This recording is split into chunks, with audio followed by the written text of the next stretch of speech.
CLWR was originally created in 1946 to address an immediate need to help fellow Lutherans whose lives were turned upside down as a result of the Second World War.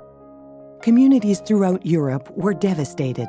Cities, towns, and rural areas destroyed. Food and fuel shortages made life intolerable, and most people were either homeless, unemployed, or both.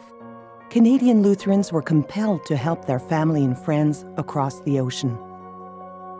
Germany was in total chaos, and we had some distant relatives here in Manitoba, and they were basically responsible for sort of sponsoring me to come over to Canada. And in about 1948, they got in touch with Lutheran World Relief Association and finally got the papers and whatever was required.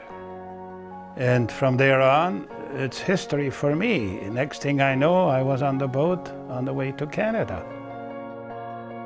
When the war ended, the Canadian government approved the formalization of an organization to address the needs of civilians devastated by the conflict, and Canadian Lutherans joined together to create CLWR. What started out as a small and specific focus has evolved over 65 years to become one of Canada's most respected relief agencies, with several modern relief programs around the globe and one of the lowest administrative costs among Canadian-run humanitarian organizations. Within 5 years of CLWR's inception, the focus of our attention began shifting to Africa, Asia, and Latin America. Today, CLWR helps immigrants from countries like Afghanistan, Iraq, Burma, and Sudan settle into the Canadian way of life through financial, language, and life skills support. We're originally from Ethiopia, so we came to Kenya and we stayed there for a while and then applied.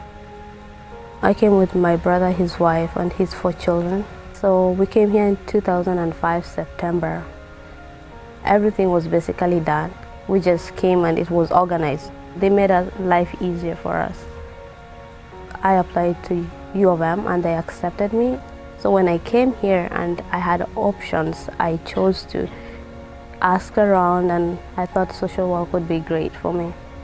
And I'm really grateful. I may not know who contributed to me being here, but I owe it to them. And my way of giving back is to try and do what they did for me, to do it for somebody else.